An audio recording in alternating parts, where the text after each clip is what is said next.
What is going on, everybody, and welcome back to another Yu-Gi-Oh! Sevens episode review. Today, guys, we're going to be going over episode 19 of Yu-Gi-Oh! Sevens. Now, before we begin, I do want to quickly inform you guys on something that did happen literally just yesterday. So, I actually uploaded a video where I kind of gave my thoughts on Dawn Thousand's Numeronius cards, and it's the spell card Numeron Chaos Ritual coming to the right now coming to the OCG, possibly coming to the TCG. Kind of get my thoughts and some predictions about the cards. When I made that video, my audio actually ended up getting all screwed up. And I do want to just quickly inform what in the world happened to that, if you did see that. If not, you can go and check it out if you want to. I am really contemplating right now if I am going to actually keep it or not, because the audio was so... It messed up quite a bit, so I was like, do I keep it on there or not? You guys seem to don't mind it much, but if you guys want me to take it down, that is completely fine. If you can't watch the video because it sounds weird, I would completely understand. But what ended up happening was my cord for my old microphone actually went out. It's done. It's unusable anymore. I tried numerous times to try to record my videos. In fact, I had another one I was trying to record, but it did not end up working. In fact, I was not getting any audio at that point, so I was like, yeah, it's not the mic, because I thought maybe it was something to do with the internet. The internet had nothing to do with it, so I did want to kind of make that a little bit announcement to kind of give you guys what in the world happened to that if you did watch that. But I was able to actually borrow a mic, so I do think the people that were able to let me borrow this mic probably will get myself one of these mics, because from what I heard, it is a really good mic, so I'm going to probably try and get this myself. If not, the mic that I used to have, I might get another one. I don't know. It lasted a good year, but I think the cord got messed up when I was moving, so I don't know what in the world happened. But you guys didn't want to hear all that. I just wanted to explain what in the world happened with that video if you did watch it. If you didn't, then just know that there was something that ended up happening with a recording session. So a little bit behind the scenes of what in the world happened, but I've bored you guys enough. How about we get into the actual episode review, shall we? So, what were my general thoughts on this episode? I'm going to be completely honest, guys. I don't think it was that bad of an episode. I mean, I would still put it in the levels of it. It was an okay episode. I know I sound like a broken record at this point saying it, but honestly, these duels, it's like I said in the last episode, they are not appealing to me as much. I feel like the more the story is appealing than these duels, which sucks because some of my favorite moments other than death scenes from Yu-Gi-Oh! Were the duels. I remember Revolver versus Soulburner. That was one of my favorite duels in all of Yu-Gi-Oh! Yugi versus Kaiba. One of the duels that ever happened. Or Yugi versus Atam. Or Jesse, a possessed Jesse versus Zane. I thought that was a great duel. Or Johan versus Real Marufuji. I try to say the sub and dumb names just because I know some people do prefer that. But anyway, the duels have kind of been a little lackluster. When I do that ranking duels video, that one's going to be hard to rank just because they're not going to be anywhere near probably what my top duel was, which I won't spoil it, but I feel like a lot of people probably had the same one as me. But yeah, I am still kind of disappointed. I can't wait to talk about the episode 20 though, because that has some interesting things, and maybe that will kind of shut me up. Also, if you guys hear something in the background, I do apologize. There actually is some bad wind right now. I don't know what in the world is going on. I did not see this because sometimes I'll check the weather report, and I didn't see any wind supposed to coming in. So if that messes with the audio, I do apologize. But let's actually talk about the episode. So we start this episode off pretty interestingly. We start in a Yuga dream sequence where he's trying to open the door. You know the whole saying with Otis, the open the door to the new world.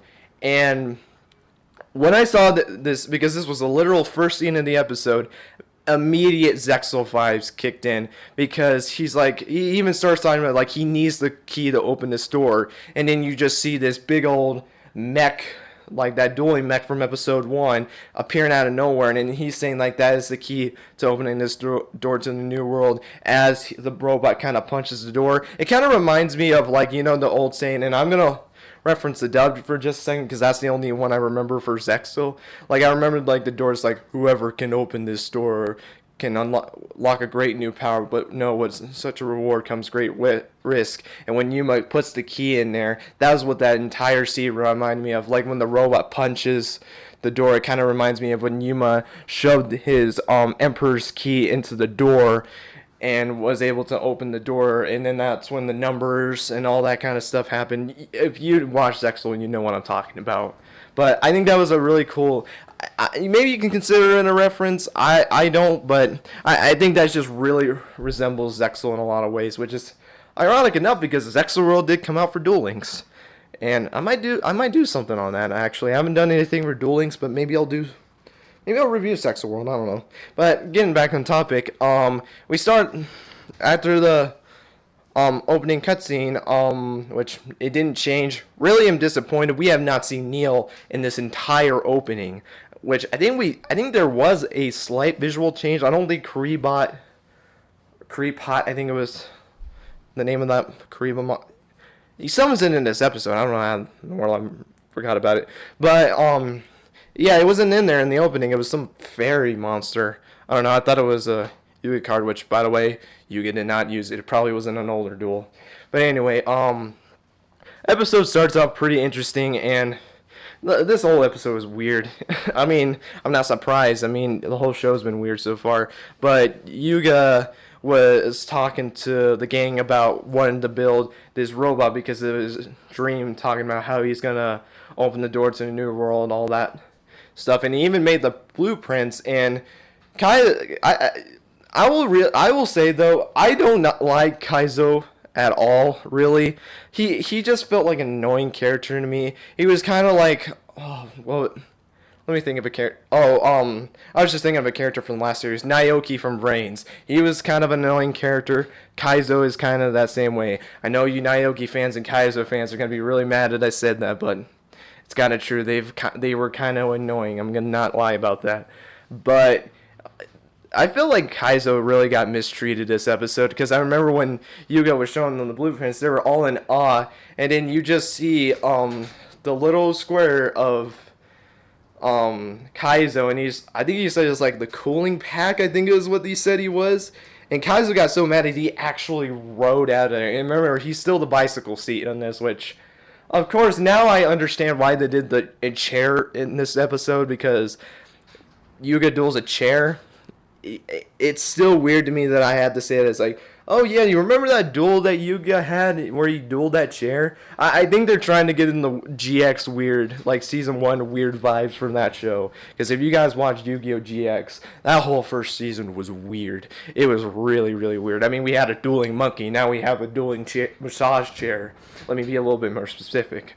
But anyway, Yuga and friends go outside to kind of confront him, and they see these 2 massage chairs on them. And Rook, which I'm gonna still call him Rook, but it keeps saying Luke now. I don't know why they keep switching that. I know, I think her name is Anime Subs, I believe is what her name is. She was the one that's been subbing these recently, so I do get big shout out to her. Without her, we're not able to watch this. Obviously, I don't need to say that. We all know this. But, so Rook goes and sits on the chair. He gets a good old massage. There's 2 other ones in the back. All of them end up sitting into the, chairs, fall to the ground, and then they meet Sebastian. Which we do learn before that he is Neil's butler and massage chair. You know, we saw the scene before where he actually volunteers to, like, you know what, I am going to go and duel Yuga. Don't bring out of these worthless other people, because we had Schrodinger and then we had Geta the last time, and you can even counter Ariarada if you want to. But he doesn't think these guys need a duel anymore. We don't want more characters like this.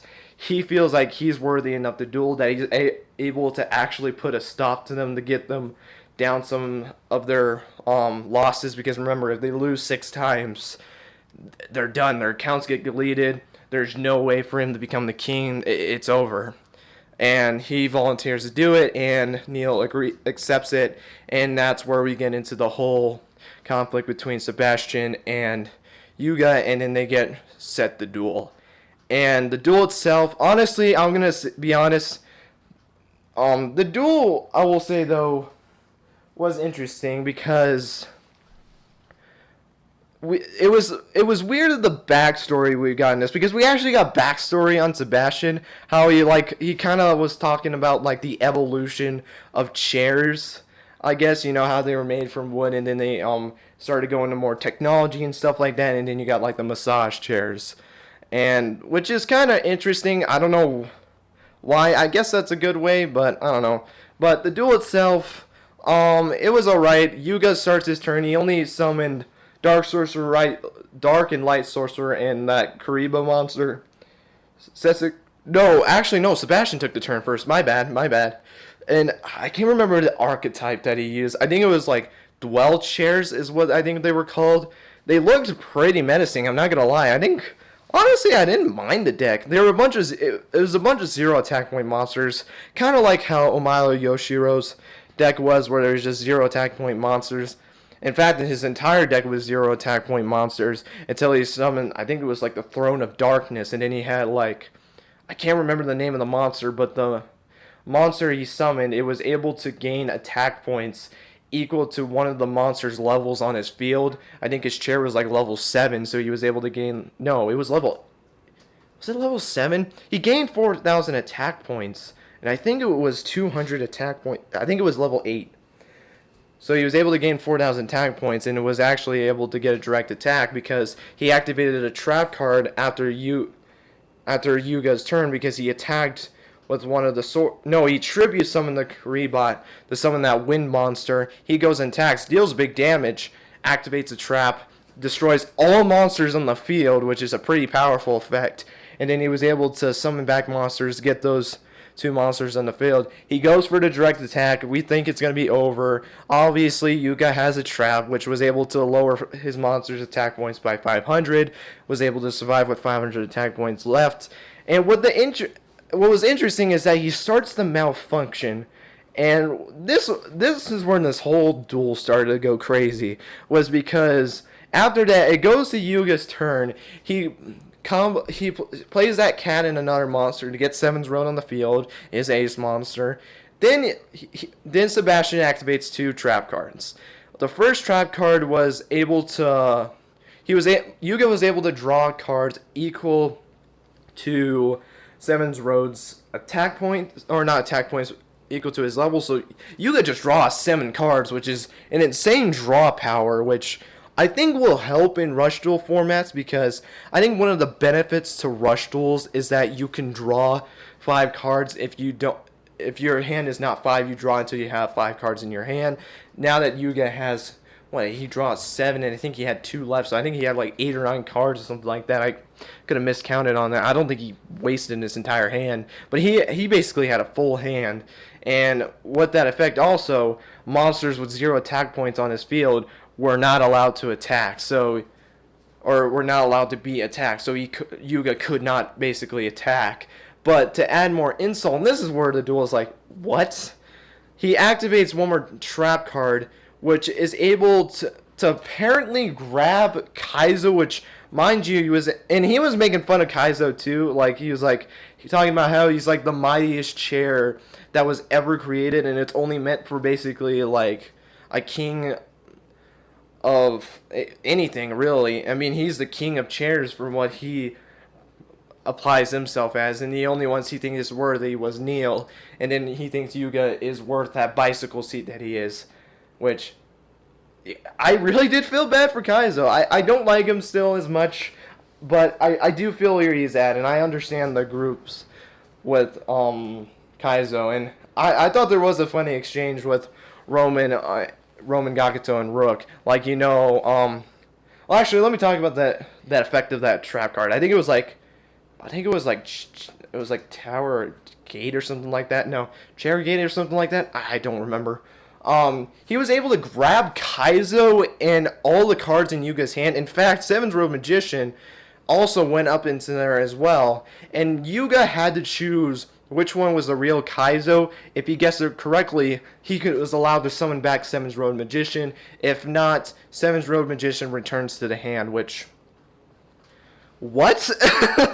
I think what the really weird thing about it is that Kaizo is not a monster card. How does he have to choose? That's where like these card effects is like, is this deck gonna ever be released? Because I don't think this card can be released. So you're telling me like you get to choose a random object, say like I have a water bottle with me right now. You're saying like I have to throw the water bottle into the middle of the arena or get like a card from one of my other decks. I have to shuffle it around, place it all over the board, and if I'm able to choose the right card, that's what I'm going to be able to do. Really?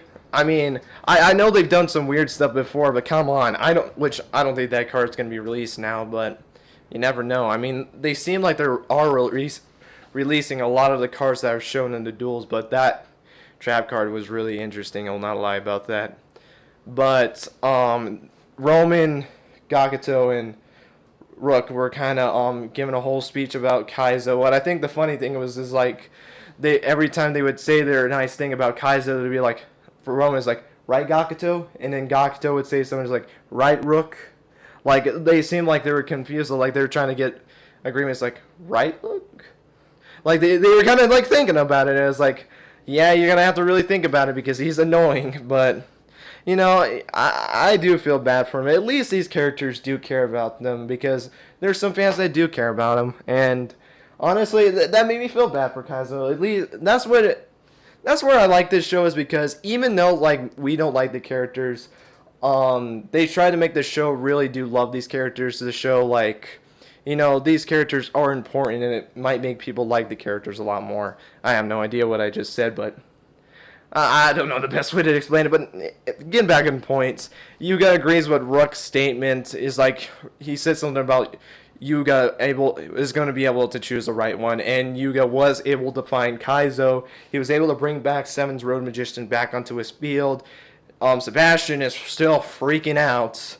I think what was said was that because he was not able to OTK him, because if he wanted to attack with that 4,000 attack point monster, Yuga would have lost. And Gakuto made a statement where like, is he malfunctioning because he wasn't able to finish you? Like, really?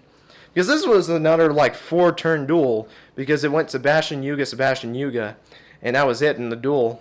Yuga was able to activate a spell.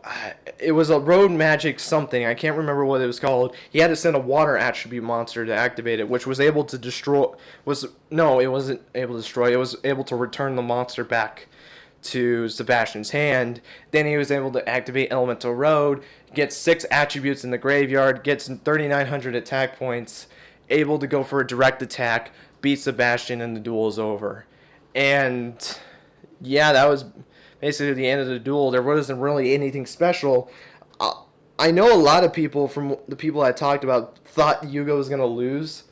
Honestly, I'm not surprised. This is honestly, if you're like trying to go undefeated in terms of like trying to guess the wins and losses, if you're like keeping a tally score, this probably was like the easiest one to kind of predict out of all of them. I mean, Yuga losing to a chair does not make any sense. I mean, Rook won his duel. I feel like if Rook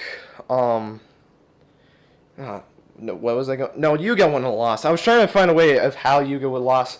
There's no way. But I will say though, I had some respect for Sebastian closer to the end of this episode, because I remember when Sebastian went back to Neil, he kept telling him to like, you know, I lost, I'm not worthy. Please discard me. There will be a new massage chair going for you. And something else that happened, I know I'm going all over the place, but like there was a lot that happened, surprisingly, because honestly I thought this was just going to be a very short review because I thought nothing was going to happen.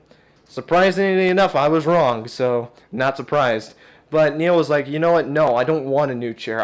I want you're my chair and you're going to stay my chair. And you see Sebastian actually get tears to his eyes, and he even mentions this, which I swear, that's a Vrains reference, I think it was, because they were talking about artificial intelligence, and now they don't really have emotions, and which is kind of true. I mean, I did cry, but that was like AI with free will. That was kind of what Sebastian was in this episode.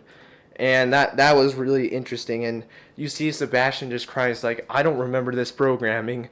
When was this like put in there? And he was like crying, and I was like, wow, that they were really trying to make you care for this character, and I do appreciate it. Honestly, one-shot character is not going to appeal to me. I do not think we're really going to see Sebastian duel again, unless he gives him a second chance to duel, which I don't think makes any sense. But you never know. It's Yugioh Sevens, so we'll see what happens. But we go back to Yuga's crew, and basically they were kind of all chilling out in the laboratory. Yuga working on the blueprints again, and they were kind of talking about how they cared about Kaizo, because Kaizo asked, like, you guys really did care for me. They did that. And then Yuga just holds up the blueprints and shows that he remodified where Kaizo would be at, and in this time he put him in the back. And that's where the episode ends. I think the episode ended with the whole Neo Sebastian thing. So yeah, that was actually funny. I was not gonna lie about that. Really, it definitely was an interesting episode. It really is. It's been a minute since I was thinking of a good episode. I think probably since, if I had to guess, it would probably have been since episode 13, where I said I really did enjoy an episode at full. I mean the thing with the mech, like if you watch a lot of mech animes, you're gonna probably really love this series, because I think they're going down the cards on mechs, like, that whole joke with cards on motorcycles and cards on hoverboards. I remember there was the meme of cards on tables, which I think was really funny. Now you got cards on mechs. So for you people that like mech animes, you might be really going to be enjoying Yu-Gi-Oh! Sevens when they're dueling on mechs. Me, myself, I have never really watched a mech anime myself. I've only ever watched Code Geass, so we'll see what happens. I mean, this is a new route that they're taking, and I can't wait to see what they're going to do with it. But I kind of wish we did learn a little bit more about Neil. I didn't really talk about Neil that much in this episode. Wish we got a little bit more on Neil. We're probably not going to get much on Neil in the next episode, but hopefully we do get into. I'm getting more into him soon, because I'm the only character I feel like out of all the characters that we gotten that's not the main four in Roa. The only ones I've been interested in is Neil, and we have not gotten anything from Neil yet, I feel like. So other than the fact that he lives in the Garden of Providence after Goha hired him for being such a skilled duelist when he was 5, and I got the age wrong. It was 5 years old, not 11 years old. That's how old they are right now. So yeah, guys, that is going to be it for this episode review. So yeah, thank you guys so much for watching. I hope you guys enjoyed. Let me know in the comments below what you guys thought of this episode. Did you like it? Did you think it was okay? Or did you not really like it at all? And also, this is going to be the first time I ever asked this. Let me know the quality of the mic. Again, this is a new mic that I'm using. I'm borrowing it probably for this week is what I'm going to be trying to do. I'm going to borrow this for the week recordings, and then if it goes well and you guys like the audio in it, if it sounds a lot better to you guys, then I'll probably get myself one of these mics and then continue on with using this. Or if not, I will just get the same mic that I had before, and we'll just basically go back to normal. So I think you guys can really help me with this, so let me know again if you guys think the audio sound a lot better. If it sounds the same, probably we'll still get this one. I really do like it. It's a lot better mic in my opinion. So yeah, but guys, that is going to be it for this episode. Thank you guys so much for watching, and until next time, guys, take care and have yourselves a great rest of your day. Bye, guys.